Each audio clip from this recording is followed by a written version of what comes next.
Fighting. Very smart of him instead of taking a big hit. I still am questioning the decision here to put Helinski out of the game following the 9-yard pickup. Now here goes Nicholas King, who pushed out to the near-hand side. It'll be a Wildcat handoff to Denzel Foster, the sophomore.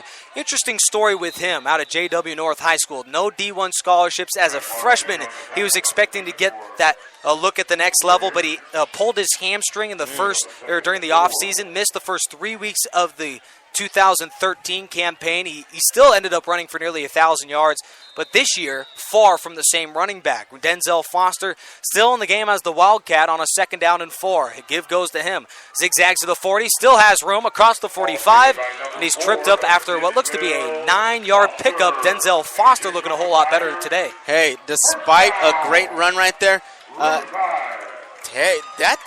offensive front right there held their own. El Camino bringing in 6 rushers, blitzing in 2 linebackers, and Denzel Foster being patient, waiting for his blocks. Sees a hole, hits it. Great game. Riverside up by 7 and on the move. 5:25 to go here against El Camino College. Man in motion, that's Michael Stallone. Fans it out to his running back Foster, who the pass was nearly tipped away, but still ends up getting 2 yards out of it. Kelly Helinski continuing now his 4th completion in a row here and moving the chains here offensively. Yeah, 4 completions, but 3 of them to the flats, all to his running backs. Not much listen, we'll take down it, the field action for Helinski, but hey, like you said, we'll take it.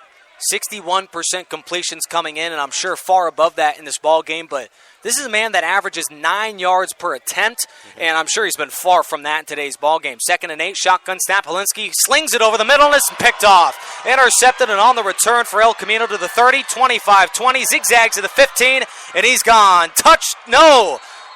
Yes, he's in. Touchdown, El Camino. Lionel Kendrick, the freshman defensive back, for a 45-yard interception return. Kelly Helinski picked off again. Helinski was sitting on that route, and so was the defensive back on that one, to recognize it completely what was going to be thrown. Just staring down his wide receiver, not good enough. This has been one of the more disappointing offensive months for Riverside following Skylar Howard, the West Virginia quarterback, who moved on. I'm sure Riverside is far. They would love to have Skylar Howard in for another year. Helinski's just not been the same quarterback. He has not been right there. He didn't go through any of his options right there. Just sat there and stared down his intended receiver, waiting for him to finish his route, and hey, that cornerback isn't going to get tricked by that. Lionel Thomas with the pick 6, and now off of the PAT, that'll be a 7-all ball game with 4:35 to go. The hold will be by Joey Notch, kick by Joshua Thomas. Snap is high, and whistles blow off of the good field goal by Thomas, but that may be a false start, and is El Camino. Boy, they have absolutely nothing on the offensive end, yet we're still tied at 7. Yeah, and so this game is all about the defense. It's a defensive story tonight, ladies and gentlemen. It's the defense of Riverside taking control of this El Camino offense, but vice versa as well. El Camino's defense taking control of Riverside right there, pick 6. Well, what I'm awfully worried about here for Riverside is that offensively, you've been far from efficient, but you've been able to defensively hold them to 0 points and add the pick 6, yet you're still tied. You can't bottle up an El Camino offense that averages 32 points per game. You can't hold them forever, as that PAT is up and good. Another kick made by Eddie Garcia. Steady Eddie. Perfect on field goals, PATs this season. And now with under 5 minutes to go, 4:35, 7-7 our score here in Wheelock Stadium. We'll have updates from around the JUCO world at the halftime report. Yet we are far from a final. Dan, it has been an offensive story here for Riverside. Yeah, and the story of the night is the quarterback position for Riverside. Sort of a quarterback controversy, you could say. 3 quarterbacks now being used by Riverside, and I now question the Riverside locker room. Is it split? Is there favoritism? Who's your better friend? Who would you put into the game? I wonder, because it's got to cause a stir. I mean, here Helinski's already had, I would say, a bad game so far. He's had a bad month. Yeah, a bad month. So Riverside. Do players on the Riverside side start turning their backs on Helinski? Do they start questioning the coach? So a lot of internal things have got to be asked and put out there. And, well, like you said, if you have 3 quarterbacks, you have no quarterback. I mean, yeah, we're tied at 7 here. My takeaways from talking to Tom Kraft during the week is that, boy, was that Grossmont game awfully disappointing, but offensively, they had nearly 500 yards of offense, yet 8 turnovers. This game, another disappointment on the offensive end with under 200 yards and that pick 6. It is the 11th turnover by that Riverside offense. Michael Stallone off a hop across the 35, and a solid return by Michael Stallone, the wide receiver. That'll be a run back to the 38-yard line. Yeah, well, and El Camino's arguing that it might be their ball as he got flipped over end over end himself and dropped the ball, but the ground caused the fumble, so then therefore he is down. Oh, so close to another turnover. Yeah. It is not good for Riverside in this game. So Helinski currently is in the huddle. Nope, but it'll be King who ends up coming out. Yeah, this is not a good first half here for Riverside. They have only a couple plays across midfield. This is a team that just following the pick 6 tied this football game at 7. I mean, that defense is pitching a shutout, yet you're still keeping yourselves in this football game. More whistles, and it looks like El Camino's having a little extra scruffle down there on the sideline.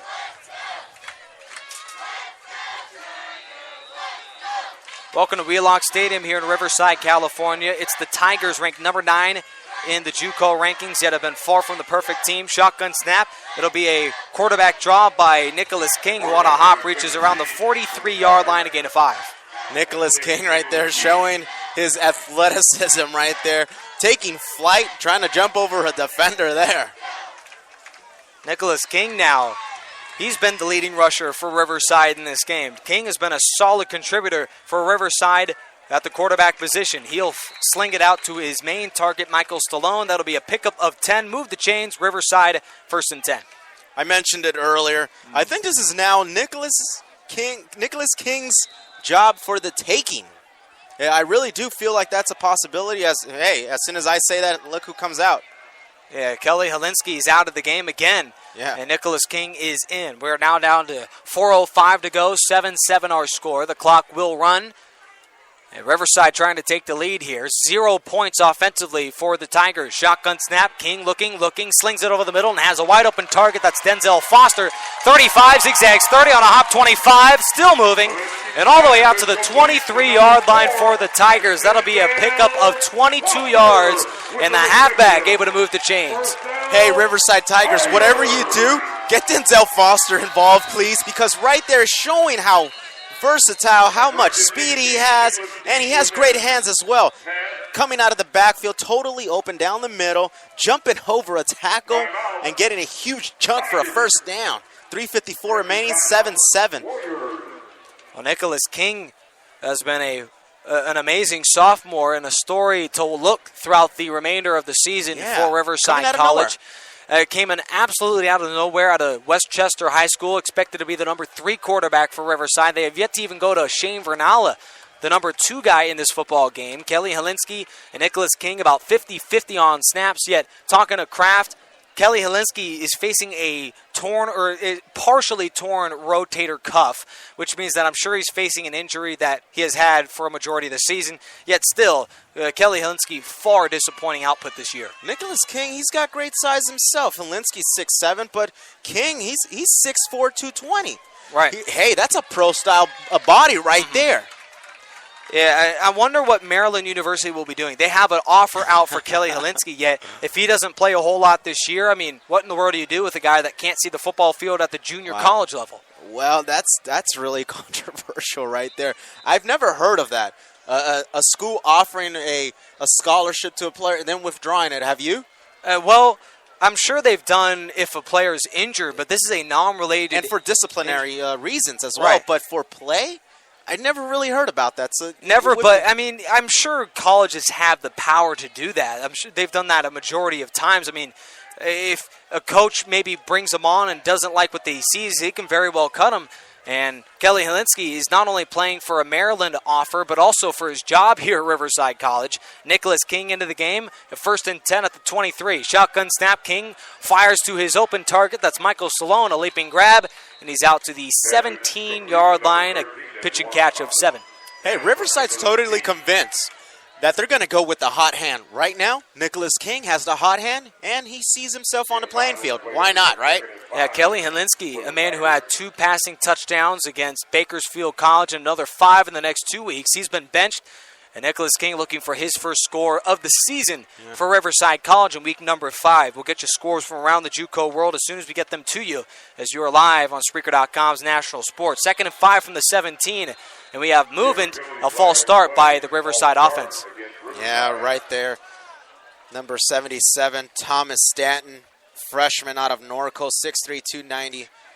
Going offsides right there. Excuse me, false start. Moving too early right there. Yeah, showing his inexperience, but boy, Riverside, no matter who's committing the mistake, it just seems to be insurmountable miscues here by Riverside. I thought following the bye week they'd be far more efficient on the offensive end, yet penalties continue to rear their ugly head here in Wheelock Stadium. It is the second home game of the season by Riverside, who currently are tied at 7 apiece, but they're in the red zone. Handoff, no. There goes King off of play action and spun down all the way at the 11-yard line for the Tigers. Moved the chains, a pickup of 11, and a strong second down pickup. King, probably being new to this Riverside team, probably didn't have the playbook down, but he's showing he could pass. He's showing he could run. So maybe now that he's got a couple of things in his mind, and he's got the playbook down in his mind is what I meant to say, it's probably why he's taking over. Well, Riverside looking for their win no matter who's in the football game, no matter how they do it. A win is a win. Riverside trying to win their 3rd game of the season. Darius Hunter, the freshman receiver, on the end around, and that play will end up losing 3. Kind of disagree with the call right there. I would have kept it in Nicholas King's hands. Are you a little over the top on King or what? I just feel like I could trust him. So far, I've seen nothing but good. Well, King is into the game, but not as a quarterback. He's in the slot as a wide receiver. Isaac Whitney, 0 catches, pushed out to the right-hand side. A trio to the far side, 4 wide receivers for Riverside. Handoff, no, there goes Kelly Helinski across the 15, and burrows his way down to the 10-yard line, a gain of 4. Oh, actually, they went to the tight end, Matthew Morin, running the Wildcat. Very interesting play call there. This has been a peculiar first half here for Riverside, looking for their first points today. Is the Wildcat formation for the Tigers, is it here to stay? It's got to be able to stay because I've seen nothing but success from it. So it's something now that they could add to their, I wouldn't say arsenal, but to their playbook. The thing is, it is a low-risk, high-reward scenario for Riverside, who has 10 turnovers this year. King, pass is tipped away on a 3rd down and 9. Looking for Denzel Foster on the screen. And it looks like Riverside will have to settle for a field goal. Another 3rd down incompletion by that Tiger offense. Hey, I'll take points. Right. And I definitely trust Camacho to come out and nail this one. We're down to 1:11 to go. That was a drive that chewed up over 3.5 minutes of game clock. They started that march from their own 20-yard line, and a solid 69-yard march down the football field. Decent. Jimmy Camacho is on to attempt his 5th field goal of the season. He's 3 out of 4 coming in. Hold is by Matthew Morin. Snap ball down. Kick by Camacho. On the way, has the distance. It's drifting, and it is good. So the Tigers take the lead. Their first points of the day offensively, 10-7. Tigers on top with 1:06 to go. Camacho now 4 of 5 in the season on field goals. And by the way, he's also 14 of 14 in extra points. So a very accurate and trustworthy kicker we got here. And what's amazing is that he's only a freshman. Yeah, he's got, I guess you could improve on those numbers, right? Right. Just missing 1, I guess you could be 100%. Well, what's amazing is that Camacho is not seeing a whole lot of Division I offers come his way, unlike Helinski, Isaac Whitney, a lot of the stalwart offensive and defensive players. Jimmy Camacho, I'm sure the mantra, he's just a kicker, but he is one of the best. Yeah, he's also a good weapon to have, right? Just a kicker. But when he gives you points more than your offense or quarterback has, hey, let's keep him on out there, right? Well, Camacho is also nearly 50% kicking touchbacks, so that will negate any sort of long special teams plays. And Riverside, given that they haven't allowed